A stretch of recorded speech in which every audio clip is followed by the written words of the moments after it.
मेरे महबूब तेरे दम से है इस दुनिया में बाहर, वरना इस रंग भरी दुनिया में क्या रखा। लाल महबूब भाई बोले, अब महबूब नाराज हो जाए तो किसे अच्छा लगेगा। बहुत अच्छा लगा, धन्यवाद। मंजिल नहीं कारवा बदलता है, जज्बा रखो जीतने का, क्योंकि किस्मत बदले ना बदले पर वक्त जरूर बदलता है। माननीय अध्यक्ष जी, पीठ की तरफ पर आपकी तरफ हम बहुत गंभीर भरी नजरों से देखते हैं। कहीं ऐसा कोई विवाद हो तो उसे आप सरलता से निपटाने का ही काम नहीं करते और संसदीय कार्य मंत्री उस पर बहुत तरीके से बहुत अच्छा सा मक्खन लगाकर उसे निपटाने की कोशिश करते हैं। लेकिन आदरणीय नेताजी का मामला है, जिनके पद चिन्हों पर चलकर आज इस सीट तक हम पहुंचे हैं, और मैं कहूंगा जिन्हें पद्म विभूषण के सम्मान के साथ ही नहीं, हिंदुस्तान में अकेले जो नेता थे जिन्हें नेता के नाम से संबोधित किया गया। जब भी विवाद होता है मानवर, उस पर पीठ को आपको विचार करना पड़ेगा, इतना हमारा अनुरोध है। और कहीं गलती हम अपने की नजर आती है तो हमने सबसे पहले, आपने अतुल प्रधान जी का उस वक्त कहीं लगा था आपको कि कहीं ना कहीं कुछ कहा गया है, मैं सबसे पहला व्यक्ति था जिन्होंने खेद व्यक्त किया था। और आज आपको इस चीज पर विचार करना पड़ेगा, जब भी विवाद होता है, कहां से होता है, किसकी तरफ से होता है, कौन व्यक्ति करता है, हम सदन चलाना चाहते हैं। एक विपक्ष की तरफ से एक आदमी कोई का नाम ले दीजिए मानवर, माननीय अध्यक्ष जी, जो सदन चलाना नहीं तो मेरे महबूब हैं। मेरे महबूब तेरे दम से है इस दुनिया में बाहर, वरना इस रंग भरी दुनिया में क्या रखा। माननीय अध्यक्ष जी, तेरी आंखों से नजर आती है जन्नत की बहार। आगे पूरा करूं। महबूब से संबंधित हो तो पूरा कर लेना। अब ऐसा है, अब देखो उसको वो एपिसोड समाप्त हो गया। अच्छा हो गया, अब उसको आगे आप से चलिए। मानवर, ये आपके द्वारा मानवर जिन लोगों को यहाँ से बाहर किया गया था मानवर, उनको भी वापस दे लें मानवर। बाहर तो गए नहीं वो।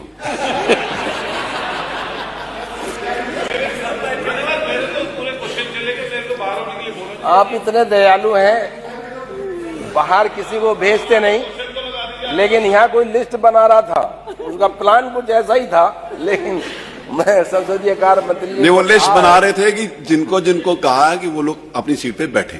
जी जी, नहीं मनोहर, हमारा इतना अनुरोध है कि जो हुआ कहीं ना कहीं आपको इस पर विचार कर लें। जब जिस भी सदन बाधित होता है और किस कारणों से होता है, इस पर देखना पड़ेगा। जो हमारे कमाल अख्तर साहब ने भी कहा कि अगर कहीं लिखा गया है, साफ है कि प्रश्नोत्तर में जो लिखा गया है उसे भी आप निकाल दें, कार्रवाई से निकाल दें, इतना भी हमारा अनुरोध है। और हम बड़े दिल की अपनी तरफ से कह रहे हैं, पूरे विपक्ष की तरफ से, कि आपने जो बड़ा दिल दिखाकर, जिनके हम सम्मानहीन, जिनकी बदौलत पूरा विपक्ष हर हम बैठे हैं, आज उनके सम्मान में आपको भी पीड़ा हुई, हम बार बार आपका शुक्रगुजार हैं। माननीय श्री राज्यपाल जी के अभिभाषण पर धन्यवाद प्रस्ताव पर हमारे नेता आदरणीय शिवपाल जी ने जो संशोधन प्रस्ताव रखा था, उसके विरोध में उसके पक्ष में मैं बोलने खड़ा हुआ हूँ। नहीं, तुम्हारे वाले के विरोध में नहीं, अरे आप सुन लीजिए, जो रखा है उसके पक्ष में बोलने, उन्हीं के पक्ष में बोलेंगे ना, ठीक बोला। मानवर, बहुत बात हुई है, बहुत से मानव सदस्यों ने बड़ी लंबी चौड़ी बातें की, कहीं से लेके महाकुंभ से लेकर हर तरह से विचार हुए, लेकिन मेरा सिर्फ उस पर ज्यादा नहीं कहना है। आप दोबारा बोल रहे हो क्या बजट? ये आज ये जो श्री राज्यपाल के अभिभाषण पर, राज्यपाल के अभिभाषण बोल, आपको दूसरी बार मौका मिला है? नहीं जी, दूसरी बार मौका मिला है? नहीं, पहली बार ही है साहब। लेकिन इन्होंने आपका नाम तो दिया नहीं। देते ही नहीं, इन्होंने नाम नहीं दिया सर, मेरे पास लिस्ट है। नहीं।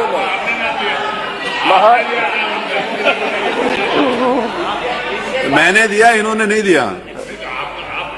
मानवर, बहुत लंबी बातें हुई हैं नेता पक्ष और विपक्ष की तरफ से। महाकुंभ पर अपने विचार रखे और दर्शाया कि पूरे प्रदेश में और महाकुंभ में क्या क्या हो रहा है। मुझे ज्यादा नहीं कहना, स्वच्छता, सुरक्षा और सुव्यवस्था कहीं रही है जो प्लान बनाया गया था 100 साल का, वो कम से कम 100 करोड़ लोगों के आने का प्लान बनाया गया था।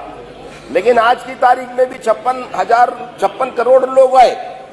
लेकिन इसके बावजूद ये प्लान जब बना था, उस वक्त स्वतः सोचना चाहिए था कि कितने लोग 56 करोड़, लेकिन अब स्वतः सोचना चाहिए था कि कितने लोग जाम में फंसे हैं, उनके खाने की व्यवस्था, उनके नहाने की व्यवस्था, उनके रहने की व्यवस्था, उनके सूखने की व्यवस्था, 4-4 दिन जो फंसे रहे हैं, वो व्यवस्था पर शायद ध्यान नहीं दिया गया था।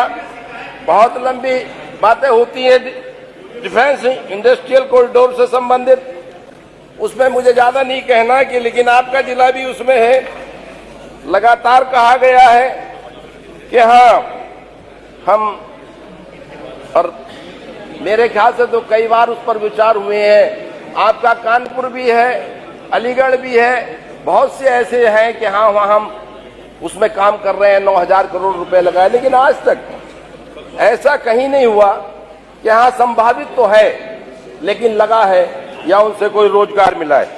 गरीबी की हदें मेरे ख्याल से, और बेरोजगारी की हदें आप लगातार बहुत से सदन ने, हमारे साथियों ने कहा है। लेकिन बात कर ले बेसिक शिक्षा में, आपके 78,000 रिक्तियां हैं, और 78,000 रिक्तियां हैं। बेसिक शिक्षा में, माध्यमिक शिक्षा में 48,000 हैं।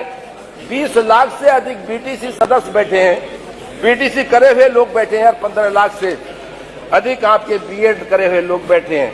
लेकिन आज तक उन पर कोई विचार नहीं। रिक्तियां आपके पास हैं, तो हर हालात में आप पर उन पर विचार करना चाहिए और कहीं ना कहीं उन्हें भरना चाहिए जब आपके पास इस तरह से टेक्निकल लोग भी मौजूद हैं। प्रदेश में 2000 वर्ष से गन्ना किसानों के समर्थन मूल्य में कोई वृद्धि नहीं हुई, जब उनकी लागत लगातार चौगुनी बढ़ रही है। लगातार मंत्री जी खड़े होकर बात करते हैं कि हाँ बड़े पैमाने पर हमने भुगतान कर दिया। मैं मिलों का नाम दे दूंगा जिनका कम से कम जिस दिन से मिल चली है इस सत्र का एक भी पैसे का भुगतान नहीं हुआ, मैं मिलों का नाम दे दूंगा। इस पर विचार करना चाहिए कि कितना हमारा गन्ना घट गया। 10% नहीं, 20% पिछले सालों की से अपेक्षा इस बार घट गया, और आने वाला जो सत्र चल रहा है 20% गन्ना इसमें घट जाएगा। गलत नीतियां और गन्ने का रेट ना बढ़ाना उसकी सीधी वजह है। कानून व्यवस्था के बारे में बहुत लंबी बातें की हैं, लेकिन हिंदुस्तान के अंदर बलात्कार, लूट, हत्या, महिलाओं पर अत्याचार माननीय महबूब अली साहब हुई है कि मेरे ख्याल से एनसीआरबी की रिपोर्ट 2024 की माननीय महबूब अली साहब, उत्तर प्रदेश में प्रति व्यक्ति की दर, अपराध दर 7.4 उत्तर प्रदेश के अंदर है। ये मेरी रिपोर्ट नहीं, एनसीआरबी की रिपोर्ट। इसलिए हमें इस पर देखना पड़ेगा। और दर्ज अपराधों में बहुत बड़ी चिंताएं आपने की हैं।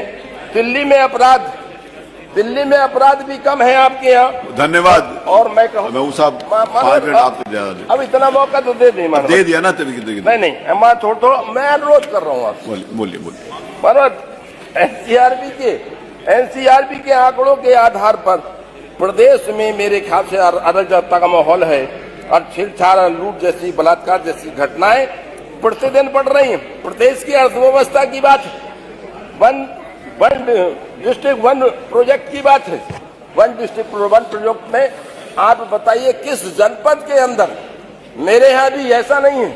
वन डिस्ट्रिक्ट वन प्रोजेक्ट में एक ढोलक का काम लिया गया, ढोलक को लिया गया था, जो मेरे ख्याल से हर व्यक्ति की खुशी के वक्त बजाने का काम होता है, उसे लिया गया था। इतना भी आज तक काम नहीं हुआ है उस पर जरा सा भी। मैं कहता हूँ पूरे प्रदेश के अंदर वन डिस्ट्रिक्ट वन प्रोजेक्ट में आज तक कहीं ऐसा नहीं हुआ मानव प्रदेश में। थैंक यू मानव प्रदेश में। धन्यवाद महबूब साहब। प्लीज सब लोगों को देखिए, आप डेवलप की बात कर रहे हैं, आप डेवलपमेंट की बात कर रहे हैं, बहुत अच्छी बात है। और मेरे ख्याल से तो मैं कहूंगा कि आज देखिए शहरों में ही देख लीजिए कि खड़ंजे पड़े हैं आज भी शहर में। विकास नाम की चीज नहीं, उस पर विचार करने की किस तरह से वो बड़े पैमाने पर उस पर काम हो। आज बहुत शहरों की उपेक्षा की जा रही है। बाकी सब लोगों को अवसर मिलना है। मैं इतना ही कहूंगा कि उत्तर प्रदेश में एक गरीब है मनरेगा वाला, मनरेगा के आप देख लें, आपके 237 रुपए मनरेगा में है आपके, जबकि बराबर में बराबर में पंजाब है, बराबर में राजस्थान है, बराबर में आपके और महबूब छोटे साहब, सिक्किम जैसे प्रदेश हैं, सर, आप उनमें भी मनरेगा की जो दी जा रही है, मनरेगा का पैसा दिया जा धन्यवाद रहा महबूब है, साहब। वो हमारे उत्तर आपके लिए प्रदेश से माइक अधिक है। बंद कराने हमें के इस लिए पर बोलूंगा तो विचार मुझे अच्छा करना नहीं पड़ेगा। बार बार आपका धन्यवाद अध्यक्ष जी। बार श्री ज्ञानेन्द्र सिंह, श्री ज्ञानेन्द्र सिंह बोलिए। हाँ, एक सेंटेंस। महबूब साहब पे तो नहीं है? अच्छा, उन्हीं पे। खाता की कुर्सी बैठी थी, आज मन थोड़ा ठीक हुआ, परसों से बड़ा खराब था, क्योंकि माननीय महबूब साहब मेरे से नाराज हो गए थे। वो आए और बोले कि मेरे पहले बुला देना, तो मैंने कहा महबूब जी कहें माननीय सदस्य और मैं ना करूं, मैंने कहा बिल्कुल पहले ही। लेकिन अब कमाल इनके साथ असली किया भाई कमाल अख्तर जी ने। वो मेरे पास आए, कहे आगे मत करना, नहीं बगावत हो जाएगी। अब महबूब भाई के नाम पर बगावत, ये भी बड़ा प्रश्न चिन्ह। और उससे बड़ा कष्ट मेरे लिए ये हुआ कि ये आए ऊपर और महबूब नाम को कट्टम कट्टा करके चले गए, कहीं ना बोलवे नहीं करेंगे। तब से मैं बड़ी दुखी थी, लेकिन आज महबूब भाई बोले। अब महबूब नाराज हो जाए तो किसे अच्छा लगेगा। बहुत अच्छा लगा, धन्यवाद। श्री ज्ञानेन्द्र बोल रहे रात नहीं ख्वाब बदलता है, मंजिल नहीं कारवा बदलता है। जज्बा रखो जीतने का, क्योंकि किस्मत बदले ना बदले पर वक्त जरूर बदलता है।